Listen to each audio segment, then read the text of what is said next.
नमस्कार, जनादेश 2022 देख रहा मेरे साथ मैं हूं शंकर दत्त पंत और मेरे साथ मेरे सहयोगी है रजनी। और लगातार हम सुबह से आपको अपडेट दे रहे हैं पल पल की और दिखा रहे हैं कि कौन से राज्य में किसकी सरकार बनती हुई नजर आ रही है। रुझान लगातार सुबह से हम आपको दिखा रहे हैं। ये देखिए सायरन बज रहा है और ये अपडेट्स बता रहे हैं। मसूरी से बीजेपी प्रत्याशी की बात की जाए तो वो फिलहाल जीत रहे हैं। गणेश जोशी शुरू से आगे थे, जीत चुके हैं। जो आगे थे अब परिणाम में बदल चुके हैं। शंकर, बढ़त जो बनाई थी अब वो रिजल्ट बन चुकी है। बिल्कुल, और ये रुझान अब रिजल्ट में तब्दील हो गए हैं, सीटों में तब्दील हो रहे हैं। मसूरी से बीजेपी प्रत्याशी गणेश जोशी जिन्होंने जीत हासिल कर ली है, कांग्रेस की प्रत्याशी गोदावरी थापली को उन्होंने हराया है और मार्जिन भी ठीक ठाक है रजनी, 15,189 वोटों से वो जीते हैं। ये एक अच्छा मार्जिन है और बड़े कद के नेता माने जाते हैं और इसीलिए इस बार जब हमने उनके बयान देखे, इंटरव्यूज देखे, उसमें बहुत ज़्यादा वो कॉन्फिडेंस नज़र भी आ रहे थे। और अब खबर भी आ गई, एक अच्छी खबर उत्तराखंड से, भारतीय जनता पार्टी के लिहाज से, मसूरी से गणेश जोशी जो कि बीजेपी प्रत्याशी थे, उन्होंने जीत हासिल कर ली है। और पहाड़ों की रानी में कमल खिल गया है और पिछली बार भी ये जीते थे, एक बार फिर से उन्हें वही सीट दी गई और निकालने में कामयाब रहे, जबकि एंटी इनकम्बेंसी कहा जा रहा था कि मुश्किल हो जाएगा निकालना। हाँ, इस बार जरूर ये कहा जा रहा था कि एंटी इनकम्बेंसी है, बहुत सी नाराजगियां हैं और मसूरी के लोगों की भी अपनी समस्याएं, कुछ शिकायतें थी, लेकिन आखिरकार ये जनता ने उन्हें चुना दोबारा से और बहुत अच्छा ही मार्जिन अपने आप में है, 15,000 से भी ज़्यादा वोटों से उन्होंने जीत हासिल कर ली है। लेकिन कांग्रेस के लिए बहुत सी जगहों से जो परिणाम आ रहे हैं वो सुखद नहीं है। सबसे बड़ा जो चौंकाने वाला परिणाम लालकुआं से रजनी आया है, हरीश रावत जो अपनी सीट को नहीं बचा पाए। हालांकि उनकी जो बेटी अनुपमा है, हरिद्वार ग्रामीण से लड़ रही थी, इस बार वो जीत गई है चुनाव, ऐसी खबर आई थी। लेकिन फिलहाल हरीश रावत के लिए, क्योंकि 2017 में भी हरीश रावत देखिए हार गए थे दोनों सीटों से, इस बार भी वो हार गए हैं। लेकिन ये जो खबर हम आपको बता रहे हैं बीजेपी के लिहाज से, ये एक अच्छी खबर उत्तराखंड में, और उत्तराखंड में इसलिए भी इस बार इतिहास बनने जा रहा है क्योंकि जब से राज्य का गठन हुआ है, एक बार बीजेपी किसी सत्ताधारी पार्टी को दोबारा से उत्तराखंड की जनता मौका नहीं देती है, लेकिन उत्तराखंड की जनता समय समय पर चौंकाती भी है रजनी, जैसा आज बिल्कुल। तो मसूरी की लगातार आपको खबर दे रहे हैं, जीत सुनिश्चित हो चुकी है। बीजेपी के गणेश गोदयाल ने गोदावरी थपली और श्याम बोरा जो कि आपसे प्रत्याशी थे, उन तमाम लोगों को हराकर मसूरी में कमल खिला दिया है, जीत गए हैं। इंडिया वॉइस ने दिखाया भी था, लगातार वो आगे चल रहे थे शंकर, और जो रुझान है अब वो परिणाम में भी बदल रहे हैं। तो उत्तराखंड की सभी 70 विधानसभा सीटों पर हालांकि मतगणना जारी है। इसी के चलते बीजेपी प्रदेश मुख्यालय में मसूरी विधानसभा से अपनी जीत को लेकर आश्वस्त नजर आए गणेश जोशी, जो कि कार्यकर्ताओं और पार्टी के नेताओं से उन्होंने मुलाकात की। तस्वीरें भी देखिए, जश्न मना रहे हैं जीत का। बीजेपी कार्यकर्ताओं, पदाधिकारियों को भी उन्होंने शुभकामनाएं दी है और साथ ही साथ जिस तरह से मेहनत सभी बिल्कुल, ये जश्न की तस्वीरें मुंह मीठा करवाया जा रहा है। शंकर, आप उत्तराखंड से ही हैं और उत्तराखंड की ये जो तस्वीरें, मिठाइयाँ खिलाना, किस तरीके से पारंपरिक तरीके से जश्न मनाया जा रहा है, उसके बारे में भी थोड़ा सा बता दीजिए। और दूसरी चीज ये कि लगातार पीएम मोदी कहते रहे कि हम होली से पहले 10 मार्च को होली मनाएंगे, तो होली भी है, दीपावली भी है, सब कुछ एक साथ। बिल्कुल, आज तो बीजेपी के लिए वाकई ये होली वाला ही जश्न जो मना रहे हैं हम। देखिए, एक बार आपको सुनवा देते हैं इस जीत के। सिंघामी मुख्यमंत्री बने थे और 6 महीने के अंदर जो पारी उन्होंने खेली है, प्रधानमंत्री मोदी जी का जो आशीर्वाद उत्तराखंड को मिला है, जो कह रहे थे कि मोदी मैजिक समाप्त हो गया है, वो दिखाई दे रहा है कि मोदी मैजिक है कि नहीं है। आज मोदी मैजिक का कमाल है और हमारे युवा मुख्यमंत्री पुष्कर सिंह धामी ने जो मेहनत की है 6 महीने के अंदर, ये कमाल है कि आज भारतीय जनता पार्टी की पूर्ण बहुमत की सरकार बन रही है। तो मुझे भी आज मेरी क्षेत्र की जनता ने चौथी बार लगातार चौका मारने का मुझे मौका दिया है। मैं क्षेत्र की जनता का नमन करता हूँ, प्रणाम करता हूँ, आभार व्यक्त करता हूँ। तो चौके छक्के लगातार मारे जा रहे हैं शंकर। इधर उत्तराखंड विधानसभा चुनाव में बीजेपी के बेहतर प्रदर्शन से पूर्व सीएम त्रिवेंद्र सिंह रावत गदगद हैं और उनके घर नेताओं और कार्यकर्ताओं का जमावड़ा लगा है। बिल्कुल, पूर्व सीएम त्रिवेंद्र रावत ने बीजेपी के इस बेहतर प्रदर्शन का श्रेय कार्यकर्ताओं की मेहनत और सरकार के काम को दिया है। चुनाव की मतगणना बिल्कुल चरम पर दिखाई दे रही है। 43 से ज्यादा सीटें ऐसी हैं जिस पर जो है बीजेपी ने अभी तक बढ़त बनाई हुई है। हमारे साथ बात करने के लिए मौजूद हैं पूर्व मुख्यमंत्री त्रिवेंद्र सिंह रावत जी। सर, किस तरीके से देखते हैं जो बढ़त दिखाई दे रही है? नहीं, जो अपेक्षित जो परिणाम था वो परिणाम सामने आया है और उत्तराखंड की जनता ने भारतीय जनता पार्टी की जो ईमानदार सरकार रही है 5 वर्षों में, उस पर मुहर लगाई है। और मैं मानता हूं कि ये मुहर भारतीय जनता पार्टी नहीं बल्कि प्रदेश के हित में ये बहुत ज़रूरी था कि राज्य में सरकारों को काम करने का मौका मिले। 5 साल में का जो समय है वो बहुत अधिक नहीं होता है। अब ये जो 5 साल हैं, जो काम जो आधे अधूरे हैं वो काम आगे बढ़ेंगे, जो पार्टी का जो विजन है जो वो आगे बढ़ेगा। तो निश्चित रूप से राज्य के बड़े हित के लिए राज्य की जनता ने भारतीय जनता पार्टी में पुनः विश्वास व्यक्त किया है। सर, जो ताज़ा रुझान आ रहे हैं उसमें तमाम मिथक भी जो है टूटते हुए दिखाई दे रहे हैं और कुछ मिथक अभी तक हालांकि बरकरार हैं। किस तरीके से देखते हैं? अब देखिए, लोग कहते थे कि भाई गंगोत्री सीट जो जीतेगा उसकी सरकार बनेगी और रानीखेत जो जीतेगा वो हारेगा, लेकिन रानीखेत भी जीत रही बीजेपी और गंगोत्री भी जीत रही है। शिक्षा मंत्री हारता है तो शिक्षा मंत्री भी जीत रहा है। तो तमाम ये क्रिएटेड है। मैं कहूँगा आप कैसा काम कर रहे हैं, जनता के बीच में आपने कैसा विश्वास प्राप्त किया है, उस पर निर्भर करता है।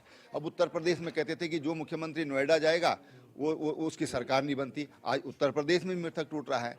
तो भारतीय जनता पार्टी का जो नेतृत्व है उसने पूर्ण ईमानदारी के साथ काम किया है, पूरी निष्ठा के साथ काम किया है और जनता के लिए काम किया है।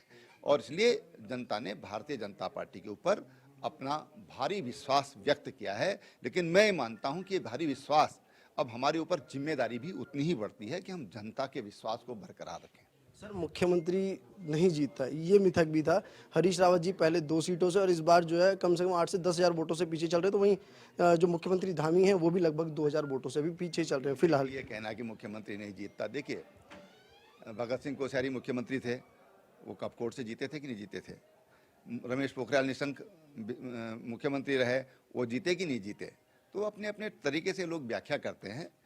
ये सारी बातें जो है मैं समझता हूँ कि इनका बहुत ज़्यादा सिर पैर नहीं होता है, संयोग होता है या फिर हमारे काम होते हैं कि जिसके कारण जनता हमको दोबारा नहीं चुनती है। अच्छा काम करिए, मेरा विश्वास है कि जनता आपको बार बार चुनती है। सर, 60 पार का नारा दिया था, अभी फिलहाल जो है 43+ पर चल रहे हैं, क्या लगता है? देखिए, 60 पार का नारा एक टारगेट था।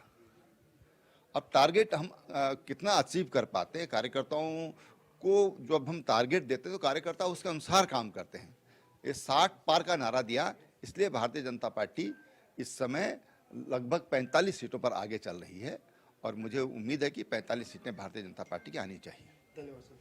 तो ये थे पूर्व मुख्यमंत्री त्रिवेंद्र सिंह रावत जी, जिन्होंने सीधे तौर पे कहा 60 पार का टारगेट जरूर दिया गया था, लेकिन 45+ सीटों से जो है भारतीय जनता पार्टी अपनी सरकार उत्तराखंड में स्थापित करेगी। कैमरामैन हर्ष उनियाल के साथ मैं सौरभ। तो इंडिया वॉइस के रिपोर्टर ग्राउंड जीरो से हर खबर आप तक पहुंचा रहे हैं। इधर डोईवाला सीट पर बीजेपी को बढ़त के बाद पूर्व मुख्यमंत्री त्रिवेंद्र सिंह रावत के घर पर कार्यकर्ताओं का जमावड़ा लगा हुआ है। पार्टी कार्यकर्ताओं ने फूल मालाओं से पूर्व मुख्यमंत्री त्रिवेंद्र सिंह रावत और बीजेपी प्रत्याशी ब्रजभूषण गौरेला का स्वागत किया और शंकर जश्न की तस्वीरें भी ये देखिए, जश्न शुरू हो गया है। डोईवाला में बढ़त के बाद ये एक तरह से त्रिवेंद्र सिंह रावत के घर कार्यकर्ता पहुंचे, पार्टी कार्यकर्ताओं ने जश्न मनाया। ये तस्वीरें हैं। जिंदाबाद जिंदाबाद। हालांकि इस बार वो चुनाव नहीं लड़ रहे हैं, लेकिन उन्होंने जाहिर तौर पर यह कहा कि कोई भी कार्यकर्ता पार्टी ने जिसे भी अधिकृत किया है वो उसको चुनाव लड़वाने जितवाने में पूरी तरह से सहायता की जाएगी और यही कुछ ऐसे परिणाम जो आ रहे हैं उत्तराखंड में ये दिखाते हैं कि किस तरह से कार्यकर्ताओं यानी कि जिन विधायकों पर जिन चेहरों पर दाव खेला वो सफल भी होते हुए नजर आ रहे हैं। तो उत्तराखंड विधानसभा में बीजेपी के बेहतर प्रदर्शन से बीजेपी कार्यकर्ताओं में जोश हाई है, उनका उत्साह का माहौल ये देख रहे हैं आप, तस्वीरें देखकर अंदाजा लगाइए। बीजेपी कार्यकर्ताओं ने त्रिवेंद्र सिंह रावत के घर पर गुलाल से होली खेली और पार्टी के विजय का जश्न मनाया। ये देखिए, अभी होली को वक्त है, लेकिन 10 मार्च को, जैसे कि प्रधानमंत्री ने कहा था कि 10 मार्च को ही होली होगी और बीजेपी के लिए तो आज ही होली है। बिल्कुल, और ये बहुत बड़ी बात है अपने आप में, क्योंकि इस बार के जो अनुमान थे, जो एग्जिट पोल में थे, उसमें कांटे की टक्कर बीजेपी और कांग्रेस में दिखाई गई थी और इसीलिए दोनों ही पार्टियां कंफ्यूज थी कि सरकार वो बना पाएंगी नहीं बना पाएंगी। इसीलिए बार बार निर्दलियों से संपर्क भी किया गया दोनों ही पार्टियों की तरफ से। लेकिन अब जो जीत मिली है, जो रुझानों में जीत मिल रही है, उससे बीजेपी गदगद है और होली से पहले ही ये देखिए होली जैसी तस्वीरें। और अब वहां का नजारा और क्या है, सीधे देहरादून चलते हैं। शंकर हमारे साथ हमारे सहयोगी अभय कैंत्रा जुड़ गए हैं। अभय कैंत्रा, हम लगातार तस्वीरें दिखा रहे हैं, डोईवाला की दिखाई हमने कैसे रावत के घर पर होली हो रही है होली के पहले। जरा वहां का नजारा बताइए, कैसे जश्न मनाया जा रहा है? सबसे बड़ी बात यह है कि मैं खुद इस समय बीजेपी के प्रदेश कार्यालय पर मौजूद और यहाँ का जो जश्न है, यहाँ पर कार्यकर्ता दिवाली और होली एक साथ मनाते हुए नजर आ रहे हैं। क्योंकि अभी तक के जो रुझान है, उन रुझानों के आधार पर कह सकते हैं कि बीजेपी का हर कार्यकर्ता उत्साहित है। मेरे साथ पार्टी के जो वरिष्ठ कार्यकर्ता है राजपूत से रहे रविंद्र सर, आज बीजेपी के लिए बड़ी खुशी का दिन है। 10 मार्च ऐतिहासिक दिन बीजेपी ने पहले ही कहा था। क्या कुछ कहेंगे, जो रुझान अभी तक आए सरकार बनते दिख रही है? देखिए, मैं समझता हूँ कि आज वास्तव में ये बहुत बड़ा दिन है, बड़े खुशी का दिन है। कार्यकर्ताओं में अपार, आप देख रहे होंगे किस तरह से ढोल नगाड़े बज रहे हैं और समय से पूर्व आज जो है होली मनाई जा रही है। मैं समझता हूँ कि इस समय जो उत्तराखंड की देवतुल्य जनता है, मैं उनका हृदय से आभार व्यक्त करता हूँ, शुभकामनाएं भी देता हूँ, धन्यवाद भी करता हूँ कि उन्होंने जो अपनी प्रदेश की सरकार 5 वर्षों से भारतीय जनता पार्टी की सरकार इस प्रदेश की सेवा कर रही थी, उसके कामों पर विश्वास करते हुए उस पर जो मोहर लगाई है और पुनः उनको एक मौका और दिया है, तो निश्चित रूप से मानिए मैं जहाँ जो डबल इंजन की सरकार, जो केंद्र की मोदी जी की सरकार और जो उत्तराखंड में सरकार हमारी भारतीय जनता पार्टी चल रही थी, उनमें अनेक जो विकास के काम हुए हैं उन पर मोहर लगाते हुए हमें पुनः यहाँ सेवा करने का अवसर दिया है। सबसे बड़ी बात है कि मैं अपने साथी से कहूँगा, मेरी जर्नी को पीछे का आपको नजारा दिखाएंगे कि बीजेपी के प्रदेश कार्यालय में जो जश्न है, इस समय वो जश्न चरम पर पहुंचा हुआ है। पार्टी का हर कार्यकर्ता यहाँ पर खुशी मनाता हुआ नजर आ रहा है। सबसे बड़ी बात है कि बीजेपी ने जो बात कही थी कि 60% को पार करेंगे, पुनः सत्ता में दोहराएंगे, खासतौर पर उत्तराखंड का जो मृतक होगा उस मृतक को तोड़ने का काम करेंगे। तोड़ने का यहाँ पर हुआ है तो सबसे बड़ा मृतक, यानी जो लगातार सत्ता परिवर्तन का जो मृतक आता था वो टूटा है। शिक्षा मंत्री का मृतक इस बार यहाँ पर टूटने का काम हुआ है। बीजेपी के जो प्रदेश सोशल मीडिया इंचार्ज, उनसे बातचीत करेंगे। देखिए, ये कांग्रेस को जवाब मिला है। जिस तरीके से वो तुष्टिकरण की राजनीति इस प्रदेश में करना चाह रहे थे, युवा को गुमराह करना चाह रहे थे, इस प्रदेश की युवा और जनता ने उनको मुंहतोड़ जवाब दिया है। दोबारा भारतीय जनता पार्टी की सरकार को स्थापित किया है। बिल्कुल, बहुत सारे मिथक टूटेंगे, बहुत सारे मिथक टूटना भी बाकी है। आप चिंता कीजिए, शाम तक बहुत अच्छे परिणाम होंगे।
ठीक है, अभय केंतुरा भी हमारे साथ जुड़ चुके हैं। अभय, आपको मेरी अगर आवाज आ रही है तो वाकई में मिथक भी टूटता हुआ दिख रहा है, क्योंकि रुझानों में बीजेपी को 42 सीटें उत्तराखंड में मिल रही है, कांग्रेस पार्टी को 25, यानी कि बहुमत से कांग्रेस बहुत दूर नजर आ रही है। फिलहाल जश्न की तस्वीरें आप दिखा रहे थे, वहां पर कौन कौन से नेता पहुंचने शुरू हो गए और क्या कुछ आज का कार्यक्रम है बीजेपी का इस जश्न का?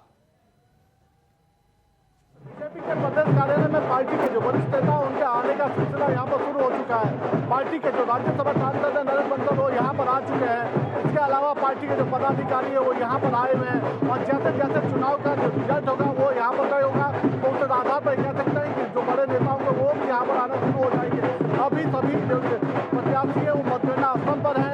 जो पार्टी के वरिष्ठ नेता है वो अपने अपने विधानसभाओं में अपनी अपनी जिम्मेदारी तय कर रहे हैं। लेकिन ये आप अंदाजा लगा सकते हैं कि बीजेपी के हमारे साथ प्रदेश प्रवक्ता है वीरेंद्र सिंह से जानते हैं। सर, आज बीजेपी के लिए बड़ा दिन है, और लेकिन एक साथ में कह सकता है कि जो मुख्यमंत्री पुष्कर सिंह धामी है उनकी सीट अभी भी खतरे में है। देखिए, जहाँ तक मुख्यमंत्री जी की सीट का प्रश्न है, हमें उम्मीद है कि उनको ज़रूर वो वहाँ से विजय होंगे।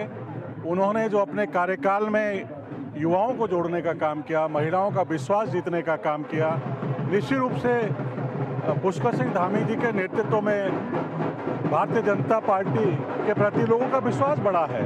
अब उस क्षेत्र की जनता का क्या मन था, क्या उनका विचार है, लेकिन हम विश्वास रखते हैं कि पुष्कर सिंह धामी जी चुनाव जीतेगी। उत्तराखंड में मिथक बहुत सारे टूट गए।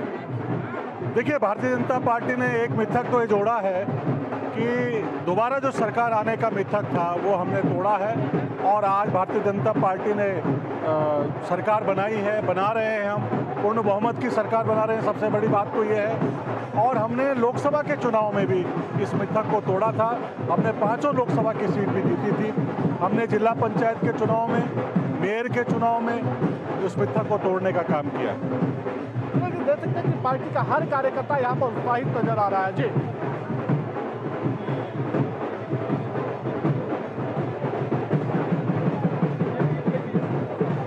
आ गए हैं, जिसमें लालकुआं की सीट है जिसने सबको चौंका दिया भाई, और इसके अलावा जो गणेश जोशी हैं वो भी मसूरी से जीते हैं। तो कुछ कांग्रेस पार्टी के लिए कहीं से राहत की खबर आई तो कहीं से भारतीय जनता पार्टी के लिए, लेकिन कांग्रेस पार्टी की अगर हम बात करें, हरीश रावत की बात करें, क्या बड़े ऐसे फैक्टर रहे, क्या ऐसी वजह रही, क्योंकि लास्ट आखिरी वक्त में उन्होंने अपनी सीट बदली और वो गए लालकुआं, लेकिन वहां से भी जीत उनको नहीं मिली।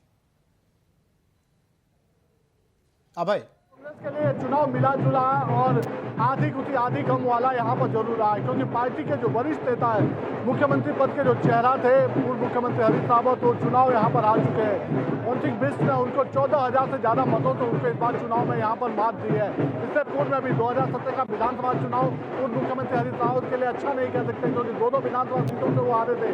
लेकिन पार्टी के जो दूसरे वरिष्ठ नेता, चाहे वो नेता पद पर प्रीतम सिंह हो, वरिष्ठ नेता गोविंद सिंह गुजवाल हो, ये कह सकते हैं कि वर्तमान में जो कार्यकारी अध्यक्ष तिलक राज बेहड़ हो, वो जीत के और यहाँ पर अग्रसर है। तो कह सकते हैं कि कांग्रेस के लिए तो ये जो चुनाव के जो परिणाम है आधा मिले जुला वाला रहा है, लेकिन बीजेपी के लिए पूरा उत्साहवर्धक कहा जा सकता है, क्योंकि बीजेपी ने उत्तराखंड में मिथक भी तोड़ा है, लेकिन मुख्यमंत्री पुष्कर सिंह धामी की सीट यहाँ पर खतरे में जरूर नजर आ रही है। जी, और कितनी सीटों के आपके पास जानकारी है भाई, थोड़ा सा ये भी डिटेल्स बताइए, क्योंकि परिणाम कितने सीटों के आ चुके हैं अभी तक, क्या आपके पास अपडेट है? क्योंकि रुझानों में तो अभी हम देख रहे हैं कि रुझान तो पूरे हो चुके हैं और इसमें जश्न की तस्वीरें भी हम देख रहे हैं, लेकिन फिलहाल जो सीट हैं वो कितनी अभी कंफर्म हुई हैं, कहां से कौन जीत रहा, कौन हार रहा है, क्या कुछ जानकारी है?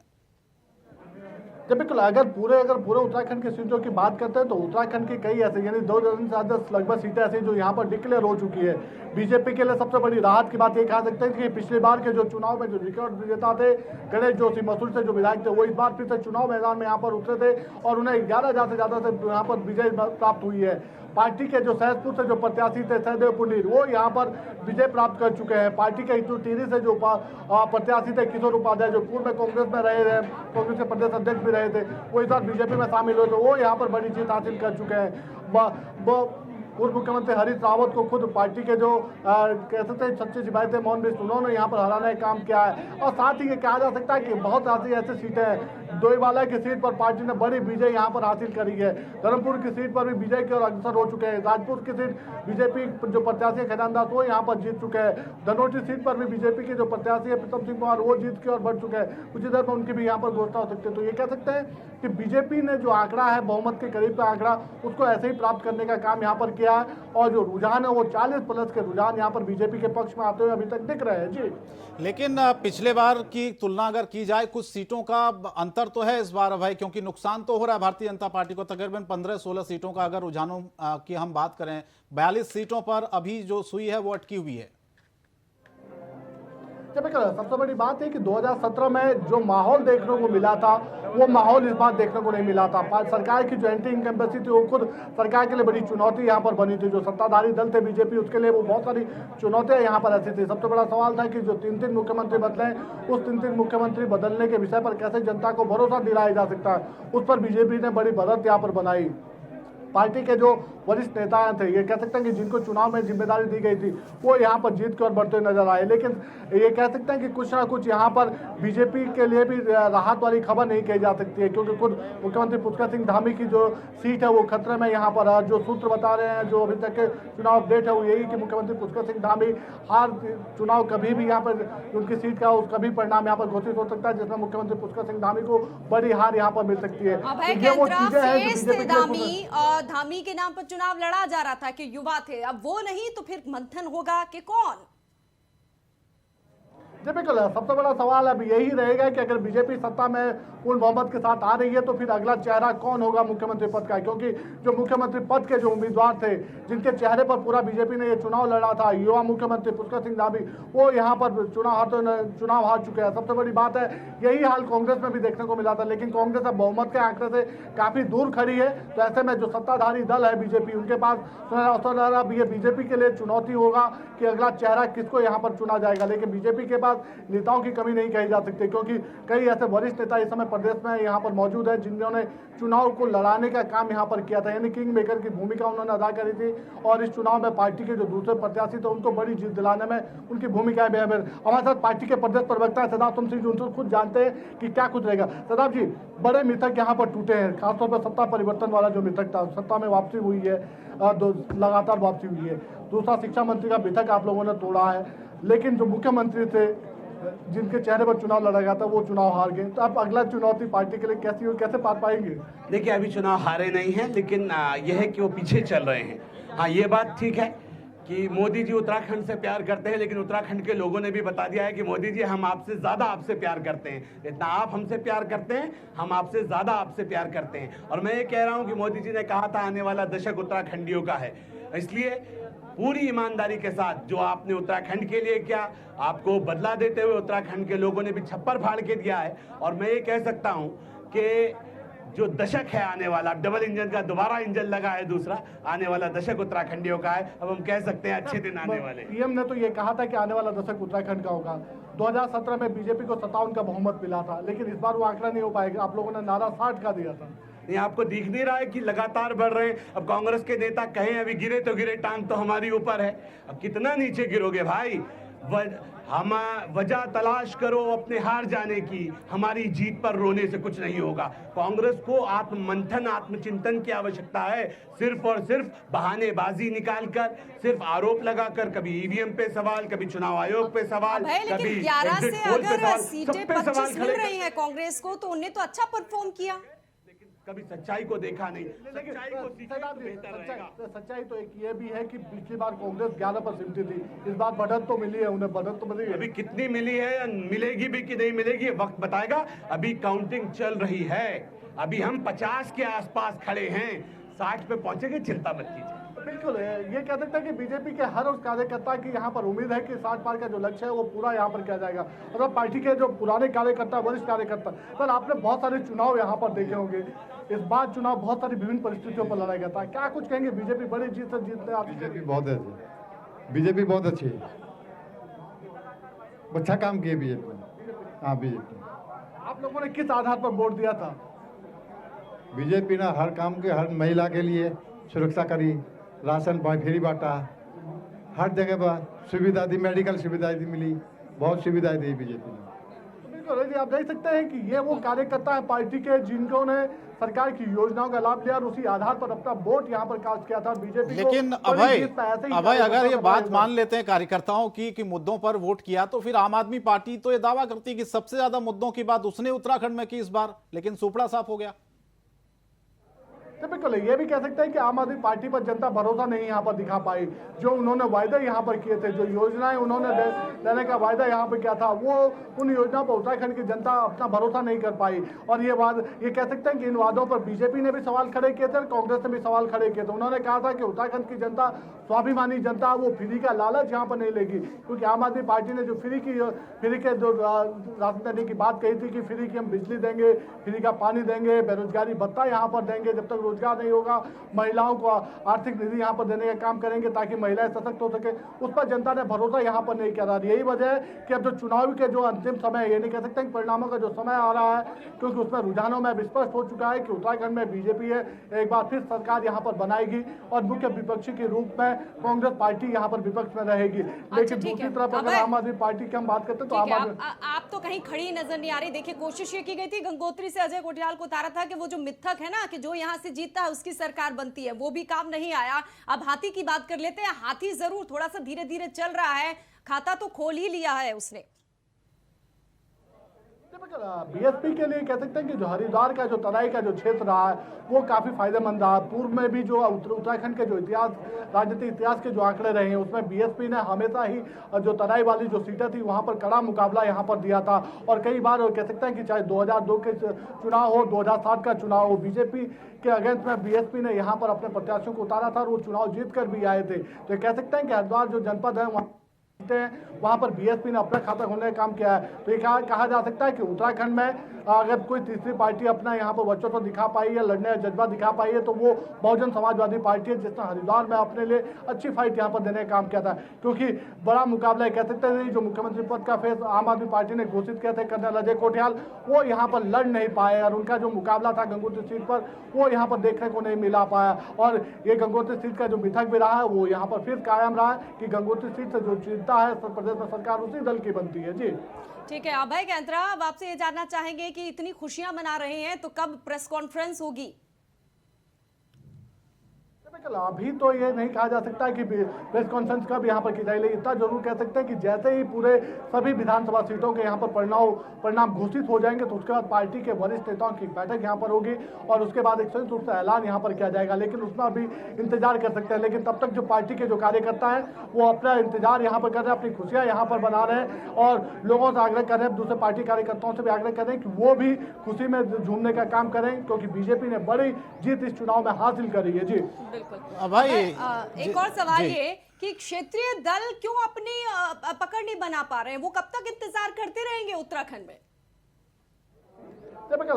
ये बड़ा महत्वपूर्ण सवाल उत्तराखंड के लिए इस समय भी यहाँ पर काबिज होता है क्योंकि इससे पूर्व में भी कई बार ये सवाल यहाँ पर पूछे जाते रहे हैं कि जो क्षेत्रीय दल है आखिर वो अपना अस्तित्व क्यों नहीं बचा पा रहे हैं। और उनके जवाब में हम ये कह सकते हैं कि जो क्षेत्रीय दल हैं यूकेडी, उनके जब नेताओं से भी इस बाबत पूछा जाता है तो वो भी इस बात को हंसी में टालते हुए नजर आते हैं कि जब उत्तराखंड की जनता जागेगी तो उनको पूर्ण बहुमत यहाँ पर मिलेगा, उनको जिताने का काम जनता की तरफ से किया जाएगा। लेकिन ऐसा कहीं पर भी नजर नहीं आता। उत्तराखंड के जो राजनीतिक इतिहास के जो आंकड़े उठा कर देखते हैं तो बीजेपी और कांग्रेस दो ही ऐसे दल यहाँ पर नजर आते हैं जो आपस में मुकाबला भी करते हैं, जनता उन पर भरोसा भी यहाँ पर करती है। इस बार भी यूकेडी ने ये कह सकते हैं कि जिन सीटों पर प्रत्याशी यहाँ पर उठाए थे 70 सीटों पर यूकेडी को पूरे प्रत्याशी भी यहाँ पर नहीं मिल पाए थे। 58 सीटों पर उन्होंने अपने प्रत्याशी चुनाव मैदान में उतारे थे और उसमें भी कह सकते हैं कि अभी तक कोई भी ऐसी एक सीट नजर सामने नहीं आ पाई जहाँ पर मुकाबला यूकेडी की तरफ देखने को मिला। हाँ, इतना जरूर कहा जा सकता है कि पार्टी के जो यूकेडी के जो पूर्व केंद्रीय अध्यक्ष रहे दिवाकर भट्ट, उन्होंने जरूर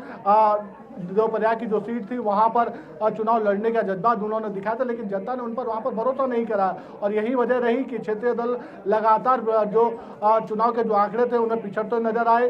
बहुमत के करीब तो पहुंचा दूर के लिए, लेकिन उनके लिए अब ये कह सकते हैं कि जीतना भी एक सपना मात्र बनकर रह गया। जी लेकिन जिस तरह से अभय आप कह रहे हैं कि ठीक है, तीसरा विकल्प की जो बात कही जा रही थी उत्तराखंड में कि इस बार आम आदमी पार्टी तीसरा विकल्प होगी, वो तो कहीं दूर दूर तक हमें नजर नहीं आई। तो उत्तराखंड की जनता ने दिखा दिया कि विकल्प दो ही हैं, कांग्रेस या तो फिर बीजेपी, तीसरा विकल्प नहीं आ सकता उत्तराखंड में। यूकेडी जो कि इतनी पुरानी पार्टी, 2002 में देखिए आप 4 विधायक जीत कर आए, 2017 में आते आते सब कुछ खत्म हो गया, एक भी विधायक नहीं बचा। तो भरोसा तो जनता का इन दोनों ही पार्टियों पर बढ़ा है, एक बार बीजेपी एक बार कांग्रेस। तीसरे विकल्प की जो बात है वो मुझे लगता है कि अब कहीं ना कहीं जनता के बीच में जो एक मैसेज देने की कोशिश कर रही थी बाकी पार्टियां बाकी प्रदेशों से आकर, बिल्कुल वो धराशायी हो गया और उसका असर भी नहीं दिख रहा है।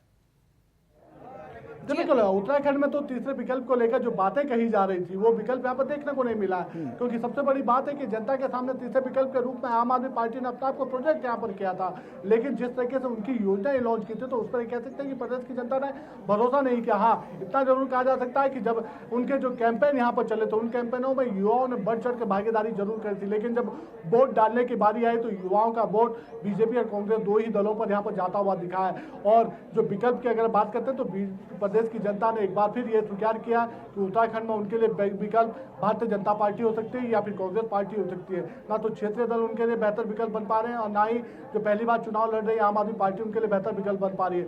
हाँ, कुमाऊं की जरूर ये कहा जा सकता है कि कुमाऊं मंडल की लगभग आधा दर्जन सीटों पर जो आम आदमी पार्टी के जो उम्मीदवार थे उन्होंने चुनाव जरूर अच्छा यहाँ पर लड़ा है। उनके जो चुनाव में जो उनका अगर मत प्रतिशत निकाला जाए तो वो यहाँ पर बेहतर जरूर कहा जा सकता है, लेकिन इतना जरूर कह सकते हैं कि उत्तराखंड की जनता अब भी सिर्फ दो ही दलों पर यहाँ पर भरोसा कर रही है। वो बीजेपी और कांग्रेस दो ही ऐसे दल हैं जिन पर वो भरोसा कर रही है और अपना वोट उन्हीं के नाम यहाँ पर करती नजर आ रही है।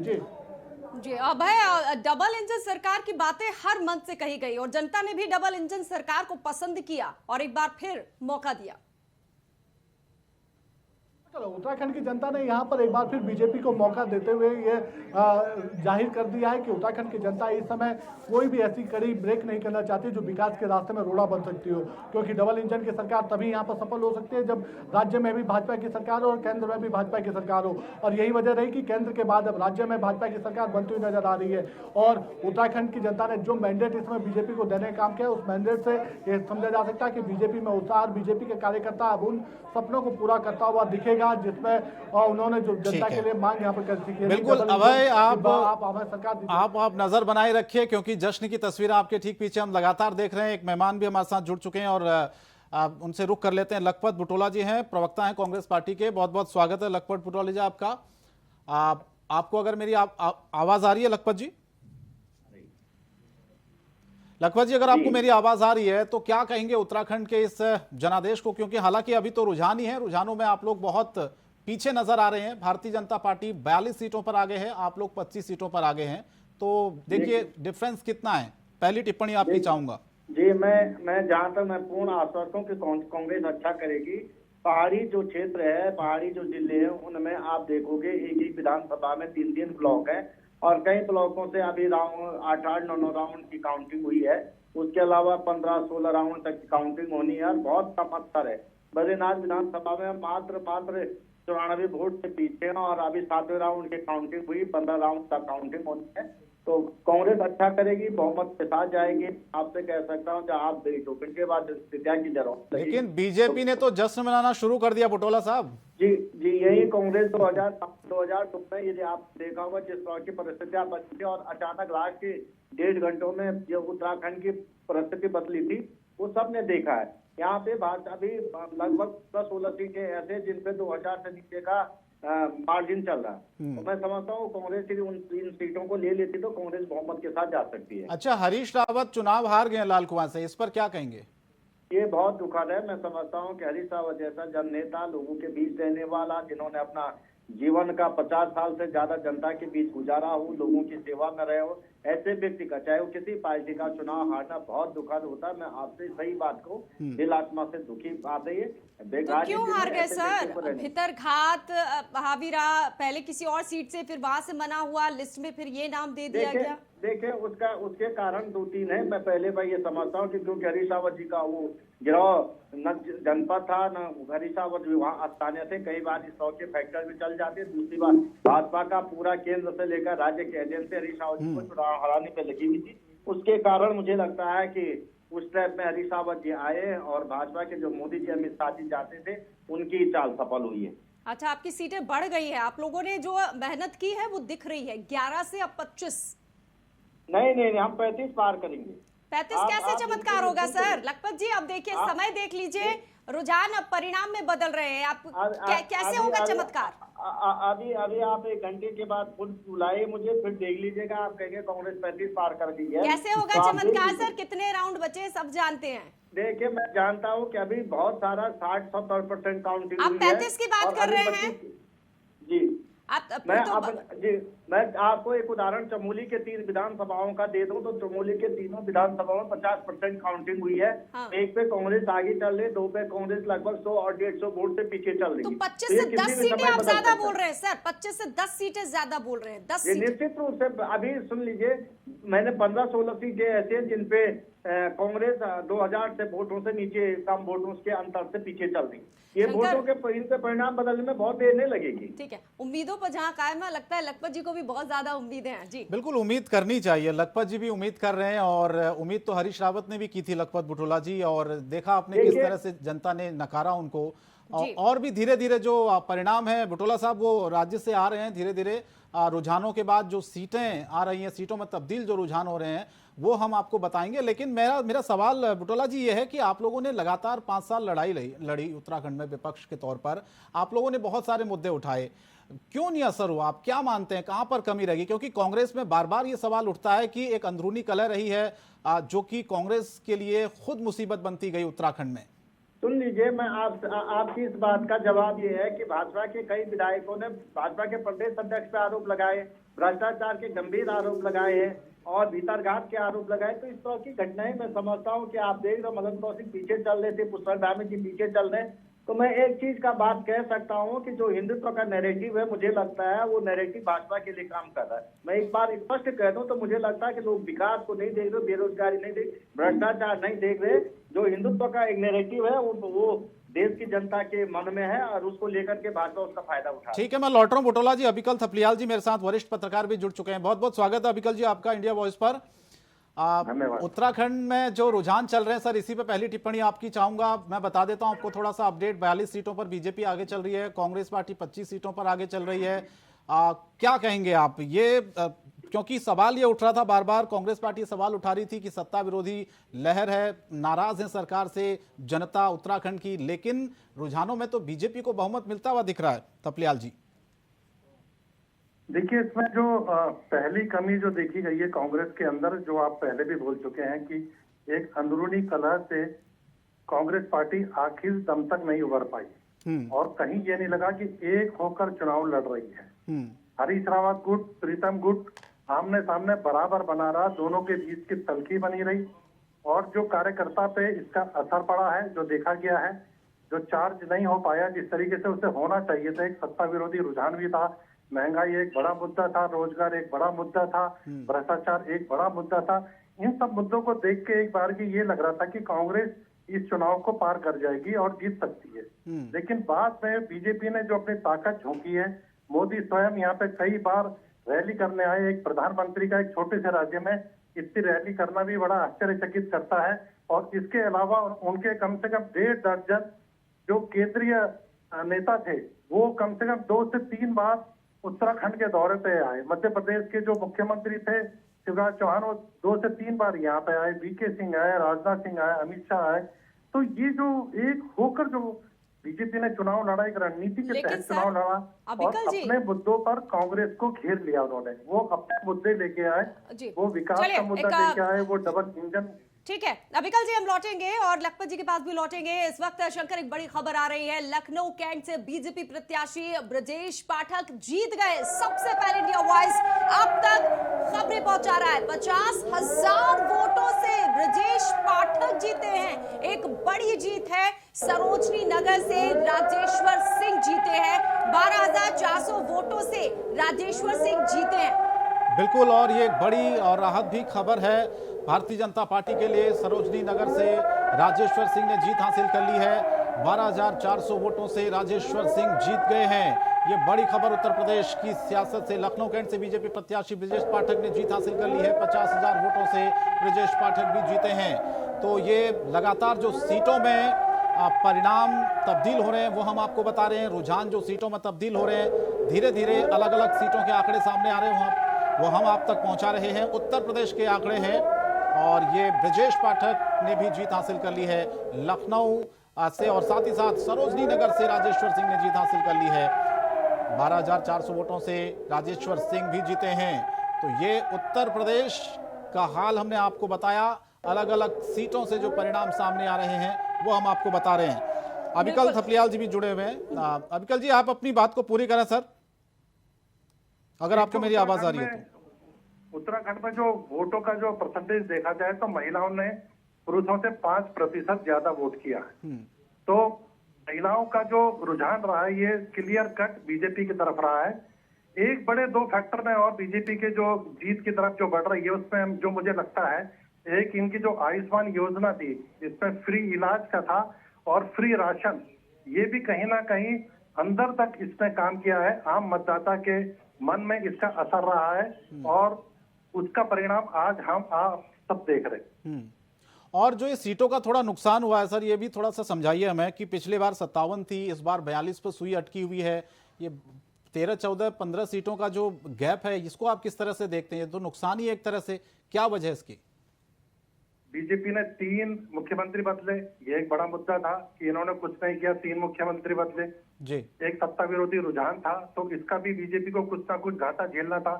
और पिछली बार प्रचंड मोदी लहर थी और इस बार भी मोदी का अंडर करंट यहाँ देखा गया है। इस कारण भी जो इनके कुछ मंत्री पीछे चल रहे हैं या कुछ हारने के कगार पर हैं, तो ये सब सत्ता विरोधी रुझान का भी असर रहा है जहाँ पे जनता ने उनके खिलाफ वोट किया है। अबिकल जी, आपसे एक सवाल अब सीएम को लेकर कर रही हूं मैं, क्योंकि धामी जो है वो पीछे चल रहे हैं। मिथक की बात तो लगातार की जा रही है। मेरा आपसे सवाल ये कि जब पूरा जोर लगा दिया, मोदी से लेकर सीएम योगी भी गए, शिवराज भी गए, मतलब मुख्यमंत्री जिस भी स्टेट के थे वो वहां पर गए, तो फिर धामी की सीट ना निकाल पाना या पीछे रह जाना क्या संकेत है? देखिए, आप 2012 का अगर आप चुनाव देखें, उस समय खंडूड़ी है जरूरी के नाम पे चुनाव लड़ा। ठीक है अबिकल जी, माफी के साथ साथ रोक रहा हूं, तुरंत मैं आपके पास लौट रहा हूं। एक बड़ी खबर पहले अपने दर्शकों को बता देते हैं। ये बड़ी खबर उत्तर प्रदेश से इस वक्त आ रही है, जहां पर देवबंद से बीजेपी प्रत्याशी ब्रजेश सिंह जीते हैं। देवबंद में बीजेपी और समाजवादी पार्टी के बीच में कड़ा मुकाबला था और यहां पर भी बीजेपी प्रत्याशी ब्रजेश सिंह ने जीत हासिल कर ली है। रजनी, बिल्कुल, देवबंद की बात की जाए कड़ा मुकाबला था, दिग्गज नेता को उतारा था। वहीं साइकिल की अगर बात की जाए तो साइकिल यहां पर पंचर हो गई है। देवबंद सीट काफी हाई प्रोफाइल सीट में है। बड़ी खबर आपको बता दें, यहां पर कमल खिल चुका है। देवबंद से बीजेपी प्रत्याशी ब्रजेश सिंह चुनाव जीत चुके हैं और दोनों के बीच कांटे की टक्कर थी। बीजेपी और सपा में ज्यादातर सर्वे में भी शंकर यही दिखा रहे थे, कांटे की टक्कर। और देवबंद में बीजेपी का कमल खिल चुका है, यानी कि बुलडोजर बाबा का कमाल है। और यूपी में काबा, ये बहुत सुनाई दिया था, यूपी में बुलडोजर बाबा, ये है। बिल्कुल बिल्कुल। और ये अलग अलग जो सीटों के परिणाम आ रहे हैं वो लगातार हम दिखा भी रहे हैं। और रुझानों में तो देखिए बहुमत मिल ही चुका है भारतीय जनता पार्टी को, लेकिन ये देवबंद से बीजेपी प्रत्याशी ब्रजेश सिंह जिन्होंने जीत हासिल कर ली है, ये कड़ा मुकाबला था यहाँ पर इस सीट पर भी और आखिरकार बाजी मार ली है। देखिए, बुलडोजर भी चल रहा है। बुलडोजर बाबा का कमाल यूपी में तो चल गया है, यूपी में सीएम भी बहुत आगे हैं, थोड़ी देर बाद नतीजे भी आएंगे। तो जो बुलडोजर बाबा कहा गया और जो गाना शंकर बहुत चला यूपी में काबा, तो जवाब मिल गया है यूपी में बुलडोजर बाबा। बिल्कुल, और ये बहुत फेमस हुआ। और इसकी सबसे बड़ी वजह रजनी ये है कि जिस तरह से योगी आदित्यनाथ लगातार ये कहते रहे कि हमने माफियाओं के खिलाफ लगातार एक्शन लिया और उनकी जो संपत्तियां थी अवैध रूप से जो कब्जे की हुई थी उन पर बुलडोजर चलाया, और जो गरीबों से जिस तरह से जमीन हड़प कर कब्जाई गई थी उन पर बुलडोजर चलाया। तो बुलडोजर बाबा के नाम से योगी आदित्यनाथ फेमस हुए और एक तरह से उनकी एक छवि बनी उत्तर प्रदेश में कि माफिया गुंडाओं के खिलाफ कोई भी इस तरह की चीजें बर्दाश्त नहीं की जाएगी, जीरो टॉलरेंस होगा। बड़ी खबर इस वक्त मिल रही है, खटीमा से हम बात कर रहे थे। मुख्यमंत्री पुष्कर सिंह धामी हार गए हैं, कांग्रेस प्रत्याशी भुवन कापड़ी जीत गए। शंकर, बहुत बड़ी खबर है ये, क्योंकि जो मिथक हम कह रहे हैं ना कि जो सीएम रहता है वो हार जाता है, हरीश रावत देखिए वो हार गए और इस वक्त खटीमा से मुख्यमंत्री पुष्कर सिंह धामी हार चुके हैं। अभी बड़ी बात तो ये है शंकर कि अब चेहरा कौन होगा? बिल्कुल बिल्कुल, ये सबसे बड़ा सवाल है और ये बहुत अच्छी खबर नहीं है भारतीय जनता पार्टी के लिए। खटीमा से हालांकि बहुत कड़ा मुकाबला था इस बार और लगातार वो जीतते रहे वहां से, सबसे बड़ी बात ये है। लेकिन इस बार आप ये देखिए कि उनको हार का सामना सामना करना पड़ा। कांग्रेस प्रत्याशी भुवन कापड़ी जो कि जीत चुके हैं, उन्होंने हरा दिया है खटीमा से पुष्कर सिंह धामी। सुरक्षित सीट है ये, बिल्कुल सुरक्षित सीट, वो नहीं निकल पाए। हमारे साथ मेहमान जुड़े हैं। अबिकल जी, आवाज आ रही है क्या? चलिए, शायद अबिकल जी नहीं जुड़े हैं। शंकर जी, बुटोला साहब जुड़े हैं क्या हमारे साथ? लखपत जी, आपको देखिए, दोनों, एक तो पूर्व मुख्यमंत्री और मौजूदा मुख्यमंत्री, दोनों की सीटों पर बहुत नजर थी बुटोला जी, और दोनों ही जगह से आप ये देखिए हार की खबरें आ गई। बुटोला जी के लिए तो अच्छी खबर मिल गई, कांग्रेस प्रत्याशी यहाँ पर हरा दिया उन्होंने। जी, मैं एक बात कह सकता हूँ कि हरीश रावत जी जैसा जननेता, हरीश रावत जी का लगातार राजनीति, उत्तराखंड के संघर्ष, देश के संघर्ष में जो योगदान रहा हो, ऐसे राजनीतिक व्यक्तियों का चुनाव हारना बड़ा दुखद होता है। जहाँ तक मेरी समझ में एक बात नहीं आ पाई, मैं आपसे कह सकता हूँ कि क्योंकि हरीश रावत जी स्थानीय नहीं थे वहां पर थे, और वो आखिरी समय पे चुनाव लड़ने गए लाल कुआं के अंदर, और कई बार ऐसा होता भाजपा के फैक्टर में मुझे लगता कई स्थिति में रहे हैं, तो तैयारी का मौका नहीं मिलता। वो कांग्रेस को पूरे प्रदेश में लेकर के आगे बढ़ना चाहते थे। वो चाहते थे कि मैं चुनाव न लड़ूं और पूरी पार्टी को चुनाव लड़ाऊं, तो ज्यादा बेहतर होता। मुझे लगता है कि वो चुनाव लड़ाते ही पार्टी को, तो पार्टी की स्थिति और बेहतर हो। ये जो मिथक हैं, ये इस बार टूट भी रहे हैं और कुछ मिथक बुटोला साहब नहीं भी टूट रहे हैं। इनको आप किस तरह से देखते हैं, क्योंकि ये जब से राज्य का गठन हुआ है ये मिथक चले आ रहे हैं?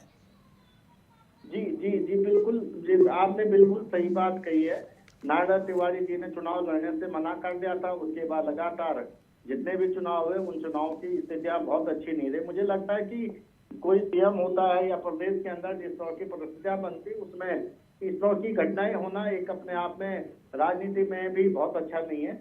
मौका मिलना चाहिए, और जो लोग लगातार जनसेवा में रहते, समाज सेवा में रहते, और जो लोग इस तरह के काम करते हैं, उन लोगों को आगे भी रहना चाहिए। चाहे वो भाजपा हो, कांग्रेस हो, जिन लोगों ने जनता के बीच रह के दिन रात संघर्ष करते हैं, उन लोगों का राजनीति में रहना भी चाहिए, आगे बढ़ना चाहिए। लेकिन दुर्भाग्य से आज एक नैरेटिव सेट हो गया है, और एक माहौल क्रिएट कर करके, जिस मुद्दों के चुनाव से हटा करके एक माहौल खड़ा कर करके चुनाव जीता जा रहा है, वो हिंदुस्तान की राजनीति में नई एक प्रॉपर्टी शुरू हुई है। लखपत जी, कोई हिंदुत्व के नाम से लखपत जी, कांग्रेस के लिए कुछ अच्छी खबरें भी आ रही हैं कि सीटें बढ़ रही हैं और प्रत्याशी जीत रहे हैं। आपके लिए तो सबसे बड़ी खबर ये होगी कि कांग्रेस प्रत्याशी, आपके प्रत्याशी ने सीएम धामी को हरा दिया। मैं लौटूंगी सर आपके पास। इस वक्त स्टेट हेड हमारे साथ देहरादून से अवनीश प्रेमी जुड़ गए हैं। अवनीश, सुबह से लगातार खबरें थी, इंडिया वॉइस लगातार नजरें बनाया हुआ था, धामी पीछे चल रहे थे, और परिणाम ये किसी ने नहीं सोचा था कि हार होगा। बीजेपी बार बार कह रही थी कि पलट दिया जाएगा परिणाम, लेकिन जो मिथक है कि सीएम हारता है वो हावी पड़ गया धामी पर। देखिए, बिल्कुल रजनी और रजनी, मैं आपको बताऊं कि खटिया विधानसभा की हम बात करें, जहां पे मुख्यमंत्री पुष्कर सिंह धामी कैंडिडेट थे, और खास बात ये रही कि वो पहले राउंड से ही लगातार पिछड़ते चले गए, और यही कारण रहा कि अंतिम समय में भी उनकी भारी हार हुई है। दूसरा, मैं आपको ये बता दूं, अगर हम उत्तराखंड के इतिहास पर नजर डालें तो हरीश रावत से पहले भुवन खंडूरी रहे हैं, जो कि कोटद्वार से चुनाव लड़े थे मुख्यमंत्री रहते हुए, और उन्हें हार का सामना करना पड़ा था। उसके बाद हरीश रावत, जो कि 2 सीटों पर चुनाव लड़े थे, उनको हार का सामना करना पड़ा। और उसके बाद मैं कहूँ पुष्कर सिंह धामी तीसरे ऐसे मुख्यमंत्री हैं जिनको कि मुख्यमंत्री पद पर रहते हुए हार का सामना करना पड़ा है। अवनीश, कितना अंतर है ये हार का? देखिए, अभी लास्ट फिगर नहीं आई, लेकिन 6000 से ज्यादा की खबर अब तक है हमारे पास, वो हारे हैं। दूसरा, मैं बताऊं कि इनके हारने के तमाम कारण हैं जो फिलहाल सामने आ रहे हैं जी। हाँ, ये भी जा रहा है कि इनके जो कुछ खास रूप से उनकी वजह से हार का सामना करना पड़ा है। तो तमाम तरह की चीजें हैं, लेकिन इतना जरूर है कि सीधे तौर पर पुष्कर सिंह धामी का हारना एक संदेश है कि अगर आप पद पर रहते हुए किसी तरह का सम्मान किसी को नहीं देंगे, कार्यकर्ताओं से सम्मान बनाकर नहीं रखेंगे, तो निश्चित तौर पर पब्लिक आपको नकार देगी। और यही कारण रहा है कि मुख्यमंत्री खुद जो है चुनाव से 2 दिन पहले मैनेजमेंट करते हुए पकड़े जाते हैं। उसके बावजूद भी उनकी इतनी बुरी हार निश्चित तौर पर ऐसे नेताओं के लिए सबक है जो सत्ता की कुर्सी पर आने के बाद कार्यकर्ताओं से संवाद खत्म कर देते हैं। जी, लेकिन अब ये सवाल सबसे बड़ा चेहरे का हो गया रजनी, जहां तक अब ये जो खबर आई। अब देखिए, जिनके चेहरे पर लड़ा वो हार गए। मोदी मैजिक नहीं चला, बड़े बड़े लोग आए चुनाव करने के लिए। सेफ सीट थी खटीमा, पिछली बार जीत गए थे, इस बार नहीं जीते, तो अब वही सवाल बहुत बड़ा है कि अब कौन, क्योंकि बहुमत में तो आ रही है, रुझानों में तो दिख गया है, अब कौन होगा बीजेपी से? कुछ नया जैसे होता है, कोई नया आ जाता है या फिर कोई पुराना चेहरा? देखिए रजनी, मैं आपको एक बात क्लियर करूं कि पहले चुनाव की बात करूं तो उस समय भी ये मात्र 2200 वोटों से चुनाव जीते थे, जबकि उस समय मोदी की लहर थी, प्रचंड बहुमत भले ही बीजेपी को मिला हो, लेकिन मोदी की लहर थी और मोदी लहर के चलते ही प्रचंड बहुमत मिला था। उसके बावजूद पुष्कर सिंह धामी बहुत भारी वोटों से नहीं जीते थे, मात्र 2200 वोटों से उन्होंने खटीमा में जीत हासिल की थी। लेकिन मैं अब की बात करूं, उनका भले ही उनको थोड़ा समय मिला हो, लेकिन मुख्यमंत्री पद पर रहते हुए भी वो अपने उस क्षेत्र को, अपनी उस विधानसभा को मजबूत नहीं कर पाए जहां से वो विधायक बने थे, और यही कारण रहा कि उनके सामने जो कैंडिडेट था उसके प्रति सहानुभूति लहर चली और 6000 से ज्यादा वोटों से पुष्कर सिंह धामी चुनाव हारे हैं। और आपने बहुत अच्छी बात कही कि अब सवाल मुख्यमंत्री के चेहरे को लेकर है कि आखिरकार उत्तराखंड का मुख्यमंत्री कौन होगा, क्योंकि पुष्कर सिंह धामी के चेहरे पर चुनाव लड़ा गया था। लेकिन मैं आपकी बात करूं, चाहे इसमें दिल्ली के बड़े नेता अनिल बलूनी रहे हो जो कि मीडिया प्रमुख है बीजेपी के, या डॉक्टर निकट की बात करूं जो कि सांसद है, दूसरे सांसद और केंद्रीय राज्य मंत्री हैं अजय भट्ट, उनकी बात करूं तो सब जो बड़े नेता हैं जिनके नाम मैंने लिए हैं, त्रिवेंद्र सिंह रावत उसमें शामिल है। अब ये तमाम लोग अपने लिए एक लॉबिंग कर रहे हैं जो निर्दलीय चुनाव में पार्टी हैं, लेकिन जो निर्दलीय जिनके जीतने को उम्मीद थी उनके इन लोगों ने अपने अलग अलग तरीकों से संपर्क साधा है। लेकिन देखते हुए बात पार्टी हाईकमान क्या निर्णय फिलहाल लेता है। नहीं, इतना जरूर है कि एक बड़ा संकट इस समय पार्टी के सामने है कि आखिरकार मुख्यमंत्री पद का चेहरा। लेकिन अवनीश, ये सबने देखा है उत्तर प्रदेश से लेकर तमाम जगहों पर, लेकिन बीजेपी को स्पष्ट बहुमत मिला। अवनीश, बड़े बड़े आप स्टेट देख लीजिए, चाहे यूपी की बात की जाए पिछली बार या फिर उत्तराखंड की बात की जाए, अचानक से समझ में नहीं आता है कि मोदी जी या शाह कौन से शख्स को रातों रात जो है सीएम बना दे। आप सवाल उठाएंगे? ऐसा देखा गया है, आपने जो लॉबिंग की बात की, बड़े बड़े चेहरे सामने आए हैं, उनसे हटकर भी कई बार देखा गया, हरियाणा देखा, यूपी देखा और अब उत्तराखंड, कहीं वैसा तो ही नहीं होगा कोई नया चेहरा जैसे धामी आए थे? देखिए, निश्चित तौर पर आपने बहुत अच्छा सवाल किया। हो सकता है कि अगर विधायकों में से ही किसी को उम्मीदवार बनाया जाता है तो निश्चित तौर पर कोई नया चेहरा होगा। दूसरा, मैं आपको ये बता दूं कि इस समय पार्टी में कई सत्तावर ऐसे बड़े नेता हैं जो अपनी एक तरह से कहा गया अनुभव के लिहाज से भी लगातार वो जीत रहे हैं, उनको भी मौका मिल सकता है। उसमें बात करूं, सतपाल महाराज इस समय बड़े नेता के तौर पर सामने आए हैं, वो दुबट्टा खान से चुनाव जीत गए हैं। हाट की बात करूं तो वहां से बिजन सिंह सुखाल है जो कि लगातार विधायक बनते आ रहे हैं, वो चुनाव जीत गए हैं। गणेश जोशी की बात करूं, वो लगातार जब से चुनाव लड़े हैं चुनाव जीतते आ रहे हैं। तो ऐसे कई नाम है, लेकिन सवाल सिर्फ बात को लेकर है कि मजबूती के साथ किसका पार्टी किस चेहरे को सामने लाएगी। ठीक है, इतना जरूर है कि अब कुछ समय जरूर लगेगा मुख्यमंत्री को चयन को लेकर, और संभावनाएं इस बात को लेकर भी है कि अगर सांसदों में से किसी को बनाया जाता है तो उसमें दो बड़े नाम हैं, जिसमें एक नाम अजय भट्ट का है जो कि केंद्रीय राज्य मंत्री है, दूसरा नाम निशंक का है जो कि सांसद है। अगर बात विधायकों की की जाए तो उसमें भी कई नाम ऐसे हैं जिनको मौका मिल सकता है। लेकिन मैं फिर कह रहा हूँ कि अगर सांसदों में से किसी को बनाया जाएगा तो उसमें निशंक ठीक है अवनीश, लॉटरी यहाँ पर खुलती हुई दिखाई दे रही है। अगर विधायकों में से बनाया जाता है, चलिए बहुत बहुत धन्यवाद अवनीश आपका। लखपत बुटोला जब हमारे साथ जुड़े थे, आपका ही बहुत बहुत शुक्रिया। और लगातार हम पल पल की अपडेट आपको दे रहे हैं इंडिया वॉइस, क्योंकि जो रुझान है वो नतीजों में अब तब्दील जैसे जैसे हो रहे हैं, एक सीट का हाल हम आप तक पहुंचा रहे हैं फिलहाल। बिल्कुल, तो लगातार खबरें देखते रहिए, अब आगे होंगे हमारे सहयोगी गौरी शंकर तमाम अपडेट्स के साथ। फिलहाल हम दोनों को दीजिए इजाजत, नमस्कार।